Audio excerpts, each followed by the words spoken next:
Half the problem is this touch. You know, a touchpad when you touch it, it enters. No, the whole problem is that laptop needs to be replaced. Obviously, that's the problem. I'm trying to find other problems. No, go to the root cause, man. The root? Yeah. Have you ever heard the saying "kill the spider"? No. Well, you got a bunch of spider web. Aren't you from like back east or something? I was born in Tulsa, Oklahoma. Were you seriously? Oh, yeah. How come I didn't know that? I don't know. So you're from Oklahoma. I was born in Tulsa. For how long? Until I was 6th grade. So the summer of 6th grade, I moved to just outside Washington, D.C. Wow. So you spent your whole childhood almost in Tulsa. Yeah, it was fun. I mean, we ran around, you know. I mean, it was just different, right? I mean, like my kids.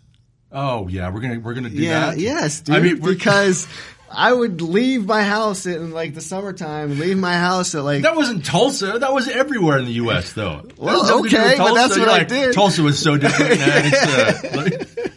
That was how Boise was, too. Well, you were in Idaho. Yeah, so. See, Idaho's so different. What we did, we left the house in the morning. And we didn't come back until it was dark. I wasn't allowed to come back. So the thing is that's what I'm saying. My mom kicked us out. Me and my brothers were, get out of the house. I had to check in. Did you have to check in? At some Mike point, needed to check in at like 1 or whatever. I'm like, okay, check in. What did that do? Just to make sure you're alive? Yeah, that's basically then you leave and you could have died 5 minutes after you left. That's the sanity check that would get your mom through the next 4 hours until dinner time. Right? He's alive still. Yeah, exactly. But yeah, we used to run. I mean, we used to go miles. I mean, walk miles to just places.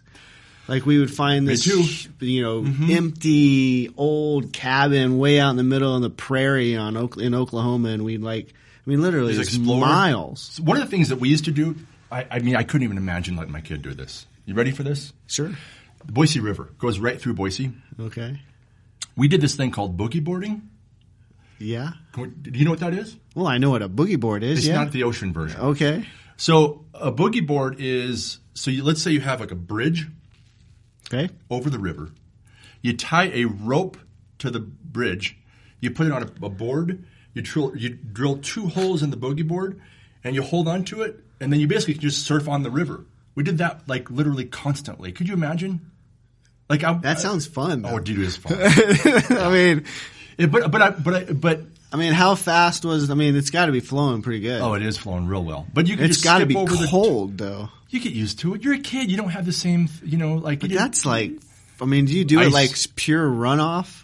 Yeah, you do it whenever. I mean, you just go for it and do it. And we would also do it. How deep is it right there? Well, the Boise River can go from like literally inches that's what I mean. to 30 feet or whatever. Yeah, where we would do it, our typical area which was right by kind of, I think, Ann Morrison Park or Julie Davis Park or something. It's pretty deep. You know what we used to do? What? Well, this was in Virginia when I was a little bit older. But we used to we find the bridges. We just jump off the bridges? Yeah.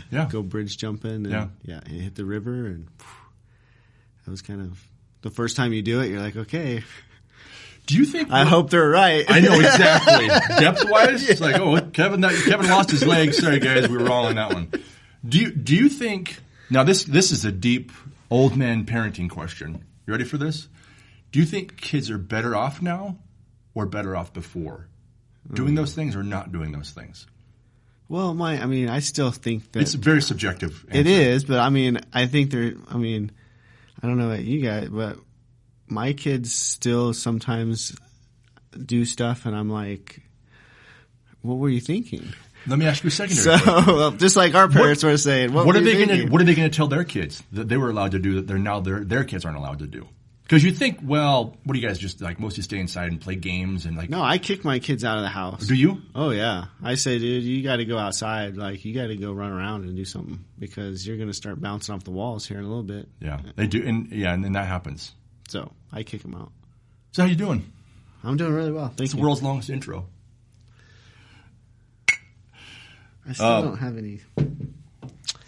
So anyway, can I ask you a question? Yes, please. What are we? We're 4 minutes and 30 seconds in. Okay. Talk to me about. I know this is a topic we harp about a lot. People are like, "My God, you guys never stop talking about this," but it's really important. Talk about some cybersecurity typical mistakes people use, like in a business environment. Okay, cybersecurity mistakes for the business. Yeah, from a business perspective. From a You business can do it perspective. personal, but Well, I think that probably the one thing that Maybe I they're the think same. that is very easy for them to do, but they probably just don't think that there's value in it, but I think there's great value in it, is training your employees. Some kind of cybersecurity education. You can go on, I mean, as easy as if you're the office manager of a company, you could go on YouTube and do a search for cybersecurity employee training, and I'm sure there's, thousands of videos that you could watch and pick a great one that, goes over some of the basics, But it's that education and continual education that is, so impactful, and I just don't think that people realize how impactful it is. so it's a base level knowledge of just how things work it and goes what to be over aware of. the education of going over what does a phishing email look like? What, the education of what are the business's cybersecurity policies? That's an opportunity for you as the office manager in your company to, educate your staff on what your policies are. Hey, we have a policy that we're never going to ask you to buy gift cards. Oh boy, we talked about that one a lot, right? don't we? Exactly. Yeah. That's a big one, right? Yeah. It's so simple, but to get everybody on the same page. But then and also opportunity of educating, watching the videos, if you have an IT provider, having them come in and do the education. We do that for our clients all the time. So if you're in the service areas of Albuquerque and Denver, Colorado Springs. Right. Well, give us a call. We can do those education things for us, and we love to do that. Just we used to. I hope we get back to it soon. But Lunch and learn the stuff? lunch and learns Breakfasts and or breakfast events, and so that's all about the education. So that's number one. That's definitely number one. Just now, what you don't have to take that too far though. From an education perspective, just a base level knowledge of how this stuff works. Yeah. What a password manager is, what to click on, and what to be aware of in an email. Yep. Don't give people our account numbers or wire people money. That kind of stuff, right? Correct. Yep. So that's number one in my book. Number two is probably if you do have sensitive data, make sure it's protected. So there's ways when you're protecting. Give me an example. So if you have a bunch of HIPAA data, if you're doing, and you have some compliance that You're in you the have medical to, industry, right, yeah. medical and all that. If you're held by any kind of compliance, whether it's HIPAA or FERPA or any of the other ERPAs, there's You okay? I think so. There's compliance, so you got to protect that. So there's ways within a file system, whether utilizing Microsoft's file servers and all that you can create security groups and you can lock it down and you can make sure that only certain people. So if somebody gets in, then they can't. Right. So making sure that there's certain permissions set up on your sensitive data that Makes only the people that need access have access. Sense. So you can do that with security groups and blah blah blah blah, all Yeah, that kind of yeah. stuff. So that's very, very, very important as well. And then it's really, unfortunately, would be dumb of myself to sit here and say that nothing's ever going to happen to you, that what I'm telling you is going to happen, safeguard you for 100%, right? Yeah. And it's just not feasible. So you need to make sure that you have a good disaster recovery, business continuity type plan, and that involves having solution your in system place. backed up. Yeah, and that's the solution, right? So having a good backup solution. And we utilize an image-based backup solution, so we're utilizing, a snapshot in time, and we do it every hour, so that if something should happen, when it happens, you can safely and quickly recover from that, and you're not down. You're not held ransom, right? That's the big, and that's where ransomware comes from. They're holding you ransom because you don't have a good backup. You don't have anything to fall back on. So take the time to make sure, ask your current provider whether they're doing it, validate that they're doing that, make sure that you're seeing reports and asking for that stuff. Right. We send that Ask to them questions. Yeah, we send that report to our clients on a weekly basis. Yeah. So, like I said, if you're in Albuquerque, Denver, Colorado Springs area, look us up. Yeah, you need some advice. Need some advice. What to do we or would whatever. love to talk to you about. We give free assessments. Yeah, we don't right? charge for some advice. Hey, what do you think we should do? Well, we think you should do this, this, and this, because sometimes people don't want to hear these things because sometimes there's a cost involved. Like, well, there's something that you have to do. Pay on me your now or pay me later. In my opinion. Yeah, well, and this is what I always tell people too. It's not how much when does it it comes cost to your, you? Right, when it comes to your website security, when it comes to your server security or that kind of thing, it's oftentimes not if it happens, it's when it happens. That's why we back up all the websites often. Yeah, I mean, some websites daily, right? Depending on the website size.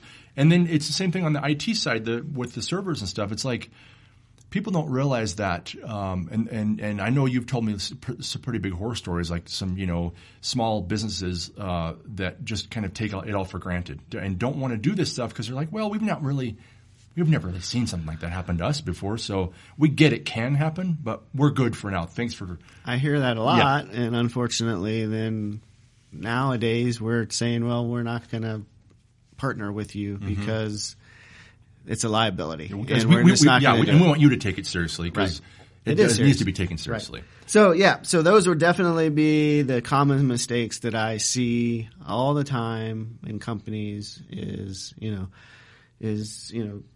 the training. You have the training. You have your backup and disaster recovery plan. And what was the other one? Password policies. So yeah, or just IT policies in general. Be aware of the security policies. Yep. So, but yeah. So if you guys have any comments, if you guys have any other recommendations, definitely we can chat with you in the comments. Or if you want to share your story too, which could help other people learn about. There's lots of stories on we got this. Lots of stories. We should do an episode with just horror stories. IT horror stories. You could. Anyway, like and subscribe, guys. Like and subscribe. Have a good weekend or day, whatever day this is.